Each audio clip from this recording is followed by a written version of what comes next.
We'll let them get that set up. How's everybody doing? Yeah, there we go, right there. There we are. Oh, there we are. Nice.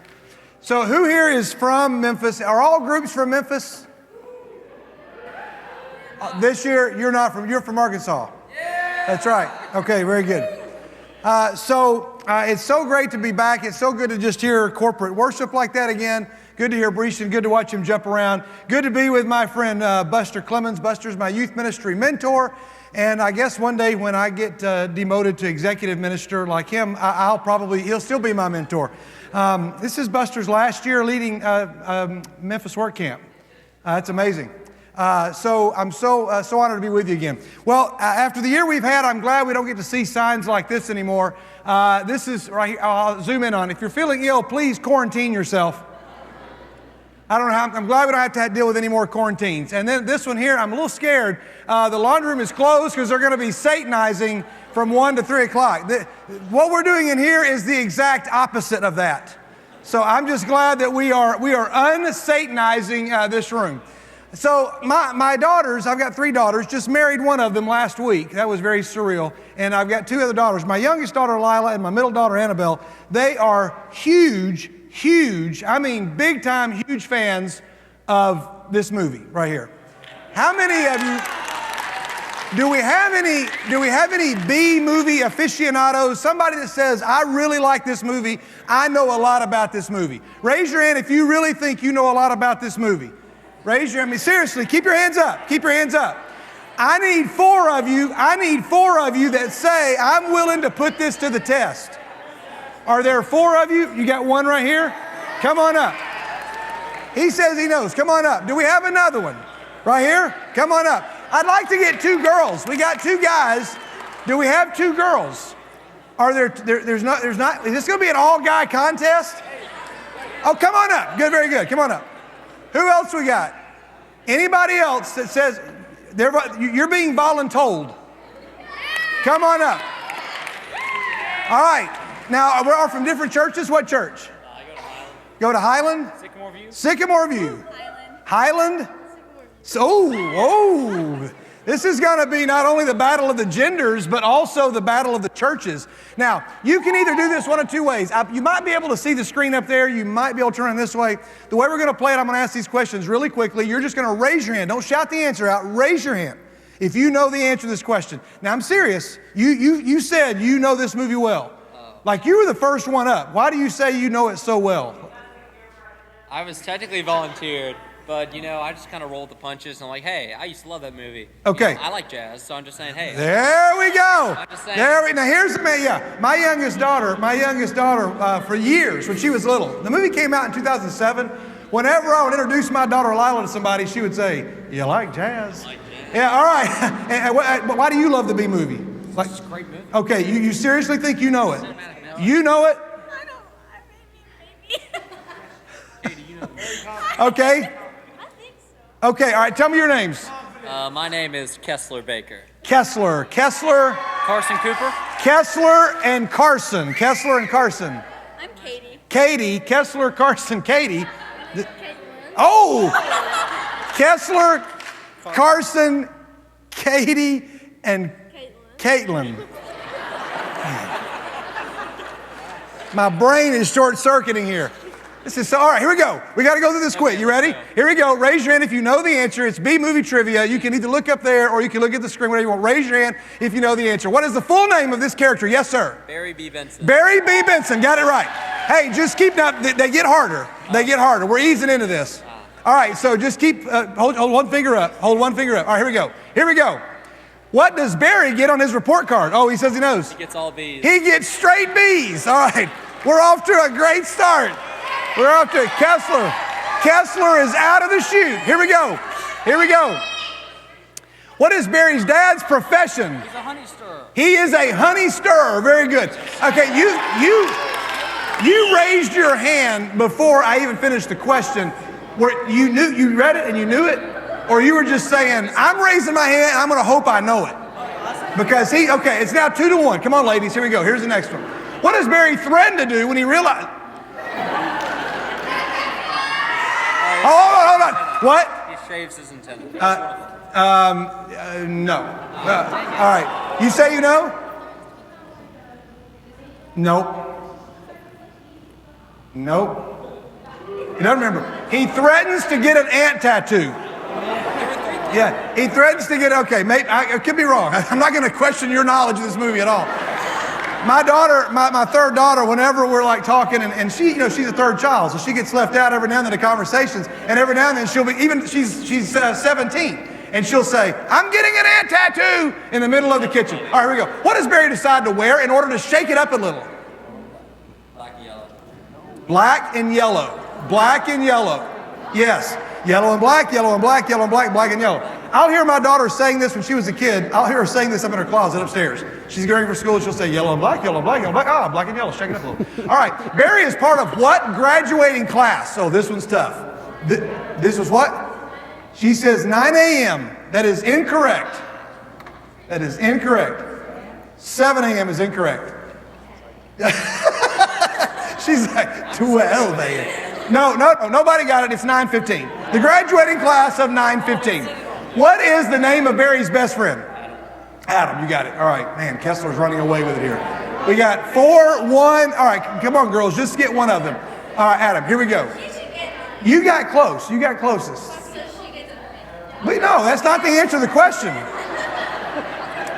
All right, that's like saying his friend's name was Evan. It's 4 letters. It's 4 letters and it's got a vowel in it. 2 vowels. All right, what is the name of the place where the bees work? Oh, come on.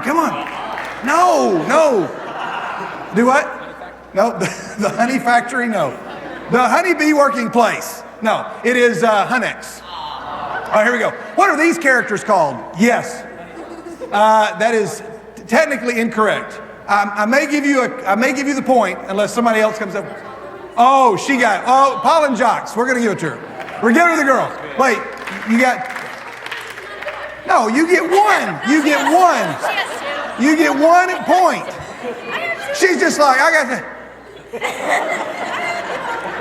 She's like, I'm leading this game. I'm dominating. All right, here we go. Who is the human female? Vanessa. Did you do anything as a child besides watch this movie? There's like, where's Kessler? Can you get him and play? No, he's watching the B movie. What is her profession? What is? She's a florist. You weren't messing around. All right, here we go. What is the first way that Ken tries to kill Barry? With fire. No, you can't start rattling names. I saw her second. Do what? You know what? We're giving her that. We're going to give you the point, but I'm just curious. No, it's 2. You have 2. You have 2 points. Oh, what, Kessler? What is the? She said with the shoe. That's right. But can you get any more specific? So it was a hiking boot. Okay, you're close. It's smacking between. These are winter boots. Okay. All right. Very good. So it's now whatever you got to 1 to 2. What number does Barry not remember seeing on the sun before? Oh. What? Yeah. 40? No. It is not 60. 65. 65? No. It is not. All right. Have you ever seen this movie? Yeah. Okay, good. It is a 75. I don't remember the sun having a 75 on it. All right, here we go. Who is this character? Wait, you're supposed to raise your hand. You've got every part of this game wrong so far. You're making up points. Now, it is the mosquito, but what is his name? His name is Moose Blood. His name is Moose. Did you get help? No, I just know everything. All right, his name is, you what? I just know everything. Well, you don't know everything because she got 2 of them. All right, it's Moose Blood. All right, here's the next question. Where is he headed? What? No, not the blood bank.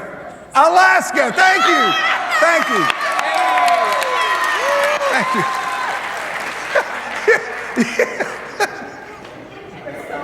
She's like, yay, I got your point. Hey, she's going to take credit for that one too. She's going to say, look, I got 4. Okay, all right. All right, here we go. Yeah, he's headed to Alaska. All right, here we go. What vehicle does he jump on when he leaves the truck that Barry is on? Blood bank truck. The blood mobile, we'll give it to him. Yeah, the blood bank truck. He's like, yeah, the blood bank truck. Okay, here we go. All right, who does Mary sue in the court case? The human race. The entire human race.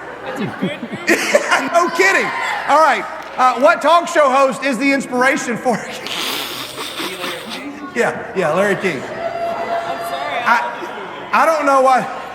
She's like, how can I overcome this? They'll notice if I add 10 points to my score. What Disney characters appear in the movie? There's Winnie the Pooh, and then there's a big one.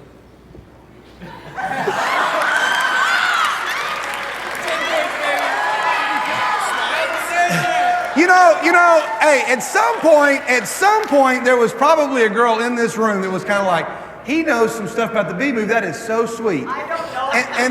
And then you answered 2 questions, and they're like, oh, what a tender-hearted guy. You answered 3 questions, they're like, man, this guy's really in touch with his childlike spirit. Now they're thinking, Kessler, cross his name off the list. All right, here we go. Oh, not you. Okay. What does Adam use to replace his missing stinger? Yes, it is a pink toothpick sword. And I think that, I don't know, that we may be at the end. Oh, what animal seeks legal advice from Mary? A cow. It's a cow. You know, like, my goodness. All right, there you go. You're the winner. Good job. Give Counselor a big hand.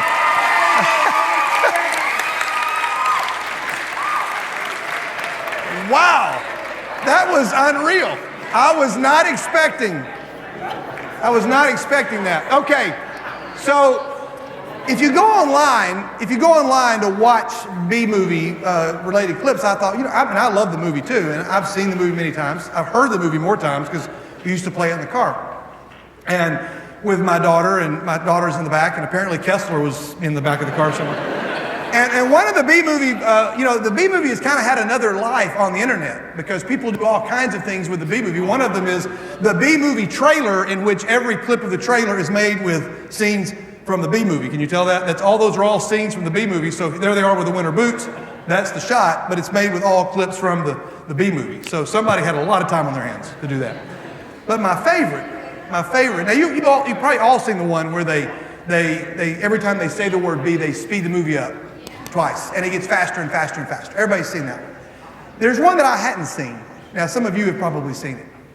This is the B movie at 3,000% speed. Now, the noise is going to get very irritating. Let me just tell you right now, the noise is irritating. 3,000% speed, but they slow it down to normal speed every time they say the word B. So, let's just watch the B movie, or Kessler could just get up here and tell us what all is about to happen. Here it is. I hope it works. Bees. Bees. Bees.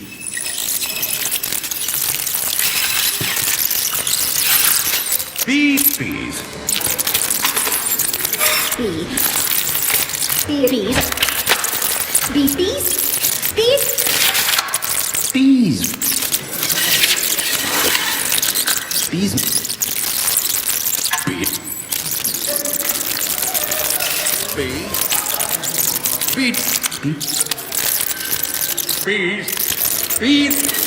Now, Kessler's over there going, oh, love it.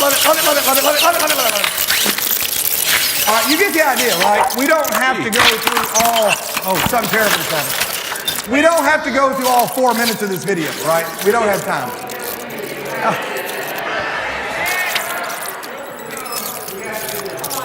We're not going to go through all of it.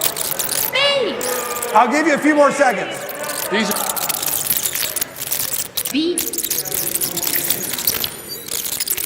They say the word "be" 172 times, just in case you're wondering. I know some of you probably were. They said it a lot in that part. And the whole movie goes through. I have no idea where we are in the movie. We could probably defer to our expert. Are we even close to the end, Kessler? All right. Oh, here comes Moose Blood. Is Moose Blood close? Oh, yeah. Crazy stuff. All right. So there we go. I'm going to skip on. For the sake of time, you can go watch it on your own tonight. Yeah, I'm sorry. We're ruining it. There we go. All right. Now, somebody sat down and had a lot of time to do that. I didn't just show it to be amusing, but Kessler, you have a question or a comment? Do what? That was me who did that. Oh, okay. So here is my point. Let's imagine that a movie was made of your life for the past, I don't know, we could say the past week, we could say the past year, we could say the past 17 years. We speed it up 3,000%. And we just get to pick the word that appears the most often in your life. Not the word the or an or the word or a or whatever. But we just pick the word. I mean, this is called the B movie. So you imagine the word be is going to be a part of it.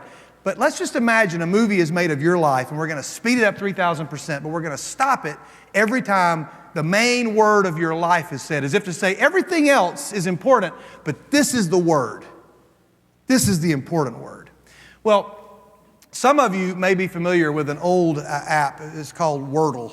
Wordle is where you can take an essay you've written and you can put it into Wordle and it'll give you a word cloud like this and it'll tell you, here are all the words that are in your paper, and the size of the word is based off the amount of times it is used in your paper. Everybody understand the concept? So we've got, this is an issue of the Wall Street Journal. And you can tell some of the main words that pop out. Or this right here, if you look at this, just take a moment and look at it. Can anybody tell us what this might be? If you look at these words, based on the amount of time they're used, those words are bigger. This is the Gettysburg Address, Lincoln's Gettysburg Address. This is the entire text of the Hunger Games thrown in, and you can tell who it is. Yeah, right? Okay, Twilight. And then, of course, we know this one. You know it because the main words happen to be those characters that figure the most prominently in these particular movies. If you're a little nerdier, we got this one, right? And then if you're in my line of nerdiness, we have this one right here. Yeah. So you know the story because of the character that's just the word that's going to be in it the most. Okay? So the movie of your life, let's go back. Maybe it's your name, but you're not saying your name. That's not the word you're probably saying the most. If you go to the first book of the Bible and you look at the book of Genesis, this is a word cloud. There's a website called 66 Clouds, I think is what it's called. And they actually go through every book of the Bible. This is the book of Genesis, or now we look at the book of Exodus, or Leviticus, or the book of Numbers and Deuteronomy, the first 5 books. Maybe you noticed a pattern. If we go to the New Testament and we take the book of Matthew and you see Matthew, and then you turn a few pages over to Mark, and then you go to the book of Luke, and then you go to the Gospel of John, you beginning to see a pattern? The word that appears the most is the character that is predominant in the story. And so you've got words like, this is the entire Bible, I think is the next one. Actually, that's the Old Testament. Here's the New Testament. And in case you want to know what the whole Bible looks like, this is a word cloud of the entire Bible. Now, not every word is in there, but only words that appear a certain amount of times appear, and then the more they appear, and so there it is. So let's go back to the movie of your life. If we were to stop it on the word that is central to your life, what would that word be? And some of you say, well, okay, the word should probably be Jesus, or it should probably be God or Lord. I think that's his point. Not necessarily my point. My point is, there is a word. There is a word that is the story, that is the main idea of a movie about you. And if we speed it up and we just stop it, would you want everybody to watch that on a screen with hundreds of people in the room and say, we're about to find out what word it was? Some of us would say, sure, go for it. I'm dying to know what it is. I got nothing to hide. And others of you would say, I'm not so sure I want people to know the word that is the most important. And so months ago when they said, here's our theme, love your hive. And they sent me a picture of the shirt. I love the shirt because like Buster said, you can read it a number of ways. Love your hive, love our hive. And my specific topic that I was assigned tonight was, who is your hive? Who is your hive? So we're going to actually go to a text that I think that I might have even used a couple of years ago at Workcamp because it was very similar to the topic that I was given then when the theme of Workcamp was Hey Neighbor. How many of you were here for Hey Neighbor? You remember that, right? And so this is a story that, again, we can't get too tired of going back and looking at. On one occasion, an expert in the law stood up to test Jesus. Now, this is somebody that knows as much about the law. Let's just call him Kessler. He knows everything there is, and they're asking questions about the law. He's like, got it, I got it, I got it, I got it. There's somebody on the end over here going, well, I think I got it. I'll just pretend like I got it and just start giving myself points.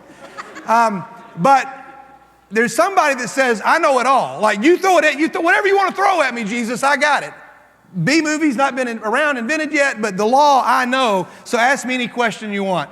And he says, teacher, what must I do to inherit eternal life? And Jesus says, what is written in the law? First of all, I have been told that Jesus is asked like 300 questions in Scripture, and at least one mentor of mine said he only answers 3 of them directly. But he answers almost every question with either a story or another question. And so he says, what's written in the law? How do you read it? And so the man goes, I got it. He raises his hand, unlike some people. I'm just kidding. You did a great job. He raises his hand and he says, I know this. Love the Lord your God with all your heart, soul, with all your mind and strength, and with all your mind, and you love your neighbor as yourself. He got both parts of it. And so Jesus says, you've answered correctly. Can you imagine Jesus asks a question and you give the answer and he says, you've answered it correctly? You got to feel pretty good about yourself. Everybody's like, hey, I just got asked a question. I knew the answer. Who asked the question? Jesus. And then Jesus says, you've answered correctly. Do this and you will live. But he wanted to justify himself. So he asked Jesus, and who is my neighbor? As if to say, I need to know the requirements to get in, Jesus. So just tell me who those people are so I can focus on them first. I just need to know who my neighbor is. Give me a better definition so that I can know that, because I want to know all the answers and I need to know that one. Here's another question. Who is my neighbor? So I just drop everything down to verse 28 and verse 29. And now we take away the verses and all we're left is 28 and 29. This guy's got a lot to learn between do this and live and then trying to figure out who my neighbor is. Jesus may say it's not the answer that comes after in verse 30, but it may be what happens between verse 28 and verse 29. And so here at Workcamp, I think I even shared this with you a couple of years ago, you sit between verse 28 and 29. Jesus saying, do this and live, and then you saying, well, who is my neighbor? You're in between verse 28 and 29. And what's in between? Doing something in your hive that is going to show you who your neighbor is. See, Jesus doesn't answer the question. He just says, go and do this. Then you'll find out who your neighbor is. Go and do this. Well, we'll come to the story that he tells in just a minute because some of you know, but I don't know a lot about bees. There may be somebody here. Are there any actual beekeepers here in the room? Anybody that actually keeps bees? Anybody in the room that, okay, well, so I went to one of the ladies at our church. Her name is Bonnie. Bonnie is an avid beekeeper by hobby, but she makes a lot of honey. She sells honey. We get honey from her all the time. My girls love to eat honey, and so, honey is the only food that doesn't spoil. They found honey in the tombs of the kings of ancient Egypt that is still edible, that has not spoiled. It's the only food that doesn't spoil. And so she knows a lot about bees. I don't mind bees, but my first day of kindergarten class, when I walked into Miss Sullivan's class, I was playing with a wooden policeman about this tall and a wooden fireman, and I pulled him out of the shelf. I was so excited, and I got stung by 6 bees. They came out from a hole in the toy cabinet, and they stung me, and I decided kindergarten equals that. I no longer want to go to school for the rest of my life. I went home and I was stung by 6 bees. Shortly after that, I started shooting webs and climbing up walls. It was pretty exciting. But I was very nervous about bees for a long, long time. I'm not allergic to them. Obviously, I would have found that out that day. But Bonnie invited me over to her house and said, let me just tell you, some things about bees. I said, I just need to know enough. And she gave me a word. And I said, that's the word I need. That's all I need right there. And it's this picture, which this is what's called a festoon. A festoon is an architectural feature on old buildings. You all have seen these, right? It looks like a garland hanging there, but it's called festooning. Well, she says that you need to know about festooning. She says, tell me about the event you're going to, first of all. So I told her, it's called Memphis Workcamp. I may have said Knoxville. Did I say Knoxville earlier when referring to Workcamp? Because I left Memphis and went to start youth ministry, and we started Knoxville Workcamp, which is still going on to this day. And so sometimes I'll say that because it's a baby of Memphis Workcamp.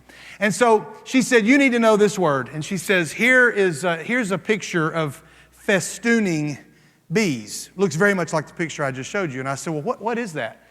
And then she said this, and I loved it. And I thought, okay, that's all I need.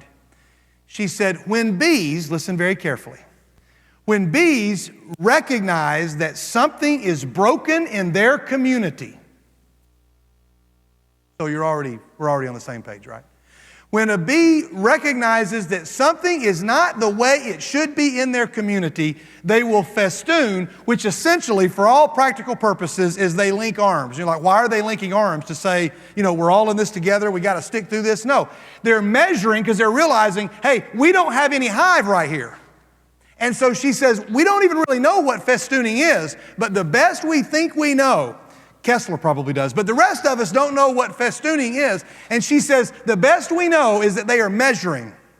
They are linking arms and they are saying, we've got to build hive from here to here, so let's link arms, okay, and it's about 6 of us, and so this is the space we've got to clear. She says, when bees recognize that something is broken in their community, they will link arms together in order to get the job done because they're serving royalty. In their case, a queen. In our case, a king. And she said, they just recognize something is not right. And we've got to fill in this gap with hive. And so they begin to work. And so I've got a short clip here of just kind of what it looks like inside of a hive where they'll measure the spaces.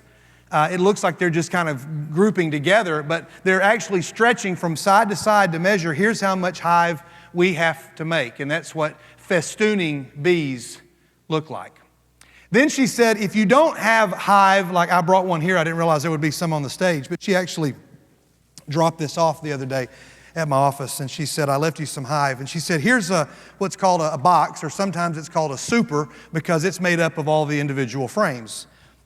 Now, I'd seen these before because one day Mr. Rogers went to a beehive, and I watched that episode and talked about it the next day at school, but I was in the 5th grade and learned you probably shouldn't do that when you're at the 5th grade lunch table and tell them you learned about Mr. Rogers. But anyway, that's another story. So here's what's called a frame. Now, the frame has, this is made out of wax, and she said they'll take these frames and they'll put them in, and then the bees will actually build their own hive and comb around here, and then they'll make honey. And she says, and when all of these frames are built, and full of honey, this box will weigh 35 to 40 pounds full of honey. And then she said, but something else that might be helpful for you to know, if they don't have a structured hive like this, then they just make their own hive where it aerates. They've got enough air that'll circulate through to keep the temperature what it needs to be. And she said, it'll look like this. And she said, what does that look like to you? And I said, it looks a whole lot like a heart to me. And then she sent this picture, and she said, now, it's not that all bees make hearts, but she said it's just kind of cool that there are a lot of pictures that just architecturally, it'll end up looking like a heart. I have no idea if God somehow hides a little Easter egg and he says, hey, just watch the bees because they figured out what you people can't, that when something's not right in the community, they just link arms and they make a heart. I have no idea. I'm probably stretching way too much into that. But she says, for what it's worth, there you go. Then she shared something else that was fascinating. She said, there are so many things that will weaken hive. And I said, you mean weaken the hive? And she said, no, well, the phrase we use is weaken hive. There are things that will weaken hive, like wintertime. She says, oftentimes will weaken hive, or a bug gets in, or some sort of parasite will get in. It'll weaken hive. And then some of these frames then get destroyed, and some of the bees are like, you know what? This hive's not working. We got to leave. And she goes, you don't want them to leave. And then she told me this that I thought was so incredible. She said, what I will do as a beekeeper, she says, I will take parts of another hive.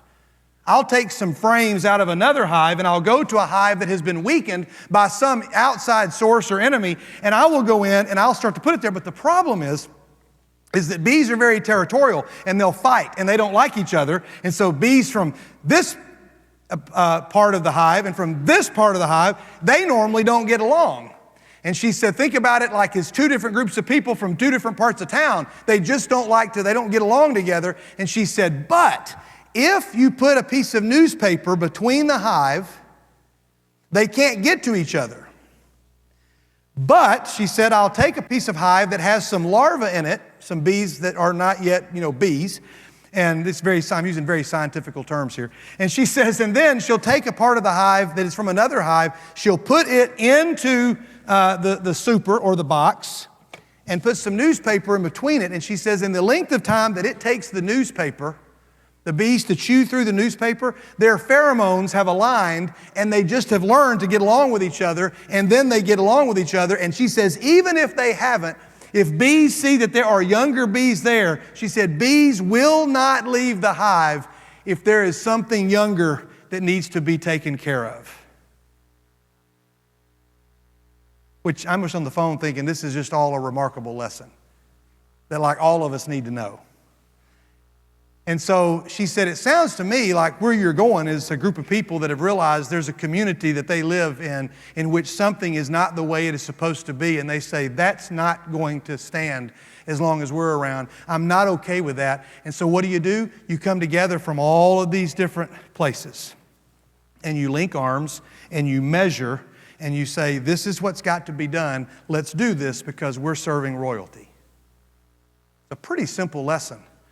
But the question then is, who is your hive? Because the leader in the law was like, I still haven't gotten to the bottom of this. Who is it?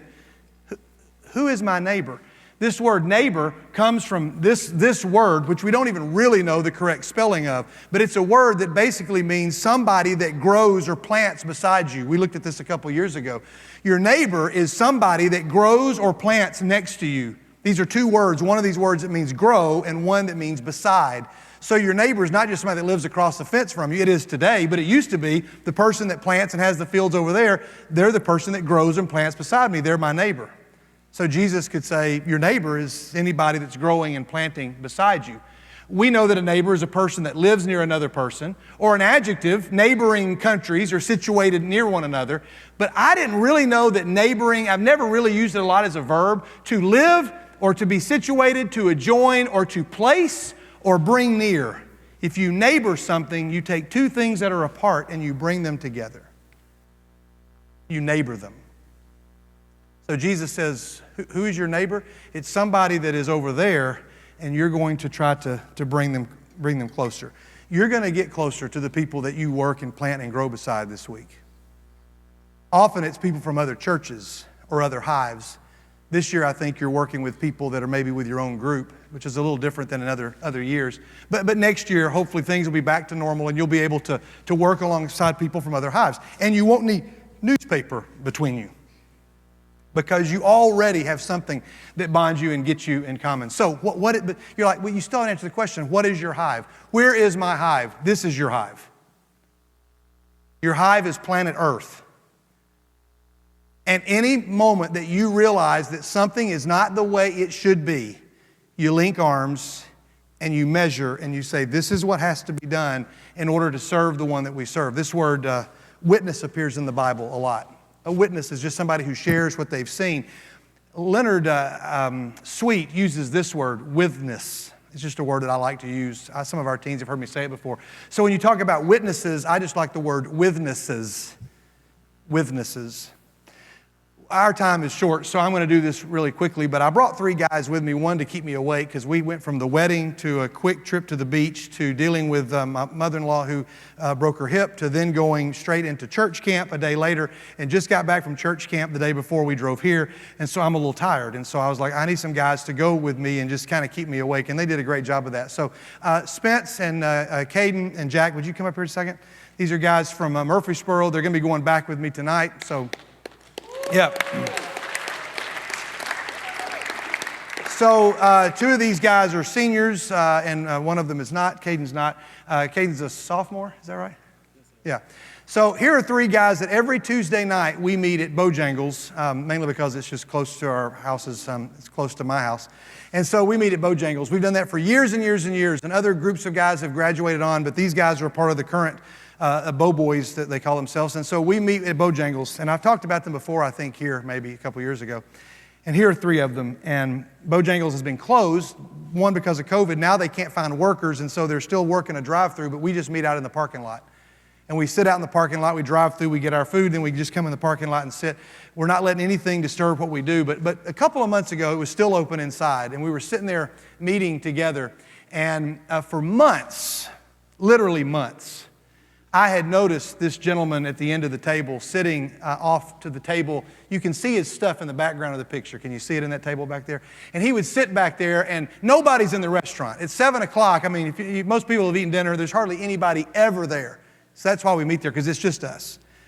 And we're going through our study, and we go through our stuff each week. And so one week, these guys were getting it. Sometimes it's hard to get them to focus. They're really great guys. But sometimes you get guys together, and they want to talk about other things that maybe, aren't Jesus or aren't what's in the book. And so they're just talking about other things. And I thought, I've lost control. I'm just going to give up. And I noticed this guy sitting there, and I just thought, you know what? I've told myself now for months that I'm going to ask that guy what his name is. And I just felt bad that I hadn't done it for a long time. And so finally, they're sitting there, and I go, hey, what's your name? All these guys got dead quiet. They looked at me, and he goes, me? And I go, yeah. He said, Tony? I said, Tony, you want to come over here and join us? They all looked at me like, their heads just like, looked at me, looked back at him to see what he was going to say, and he's like, I said, I know you're on your break, and probably the last thing you want to do is come and join a bunch of knuckleheads like these, but no offense, but I said, if you want to come over here, just, if you want to stay there, totally fine. He said, no, do you mind?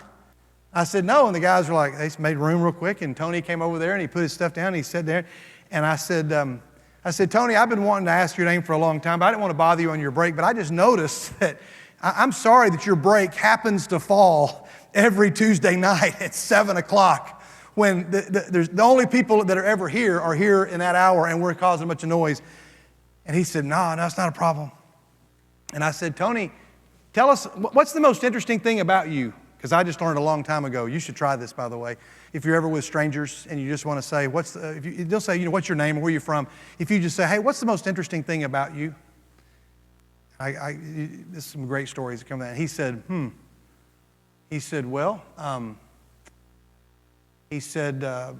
my sister was killed by a drunk driver, and I had fallen away from the Lord, and that brought me back after a period of being angry.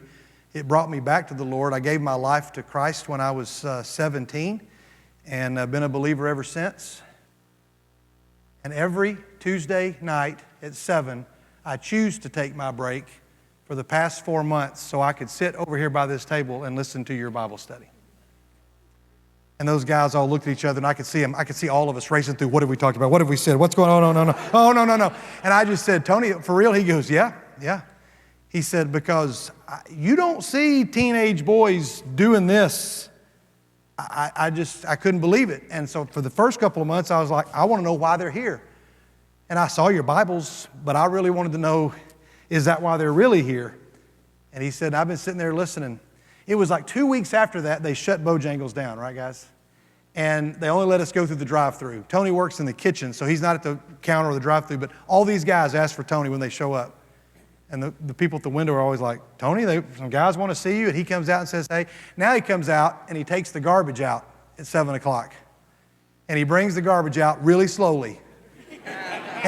And he wheels the garbage by us. And he's like, hey, what's up, fellas? And he's talking to all of us. And he's just wheeling that garbage. And he says, I'm going to get in trouble. I got to get this garbage. But he's talking.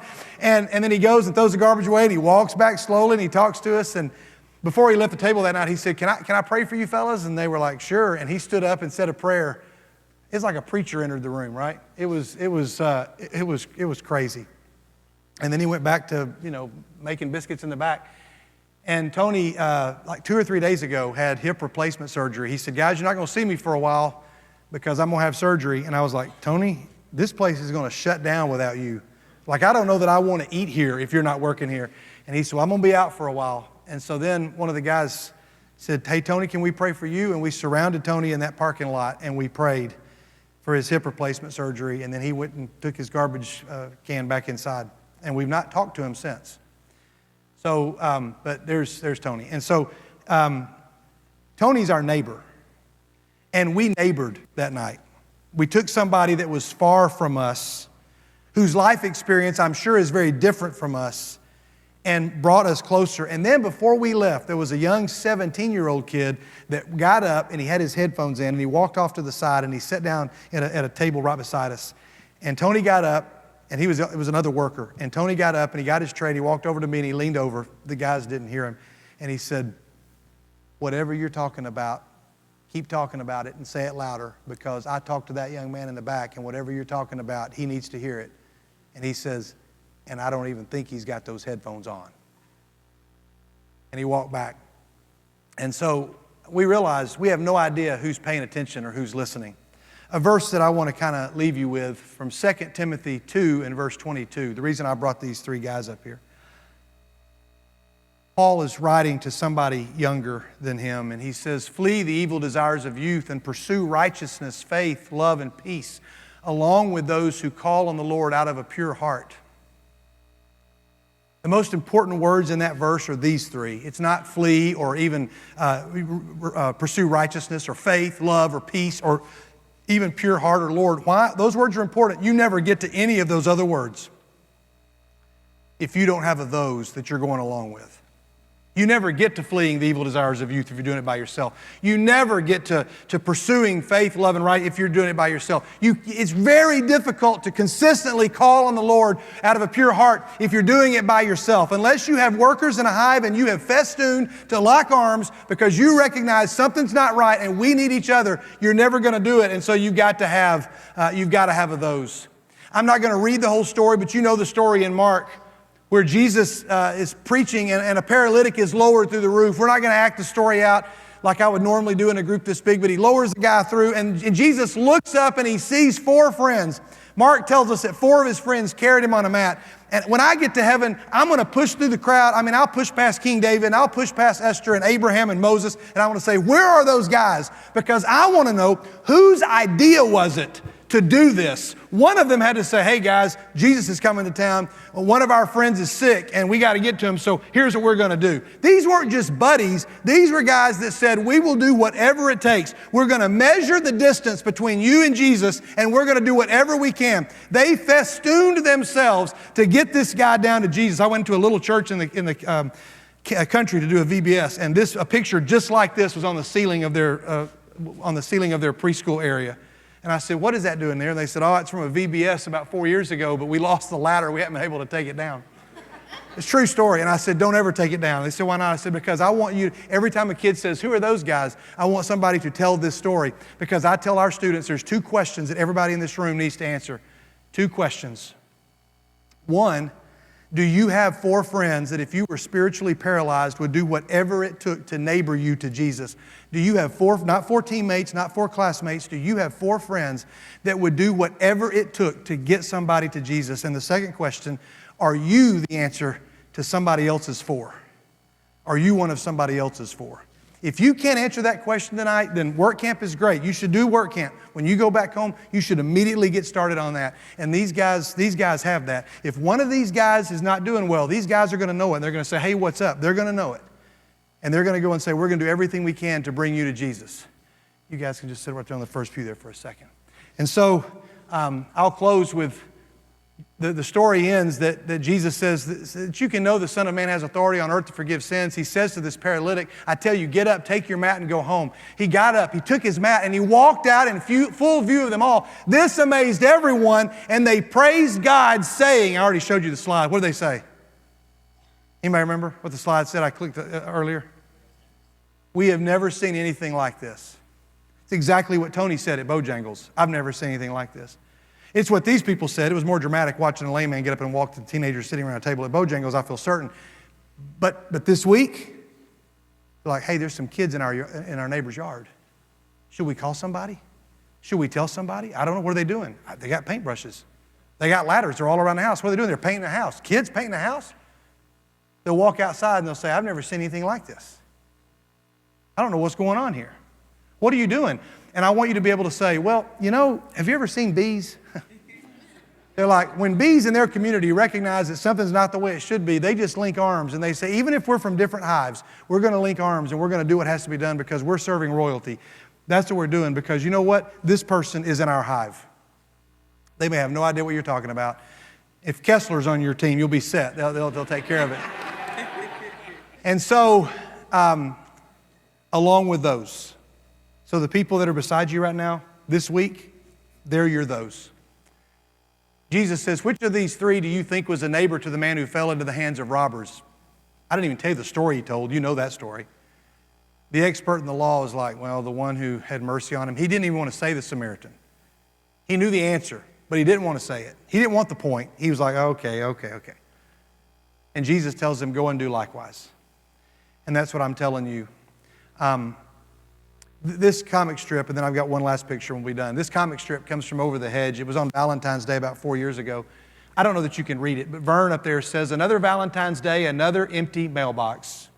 Vern got no Valentines. Am I unlovable? Am I not worthy of affection? Am I doomed and cursed to be forever alone? Another animal say, what's wrong with Vern? He lacks perspective. What Vern can't realize is his friends have festooned, and they have marched a Valentine around him in a huge heart. And he can't see it because of where he sits. Somebody whose house you're painting feels like they are doomed to be forever alone. And what you're going to do this week is you're going to give them perspective. You're going to lift them up so that they can realize, wow, you guys and girls loved enough to do this for me. And then you go, you know what? And that reminds us of another story. And then you should tell that story so that these people are not forever alone. This is you this week.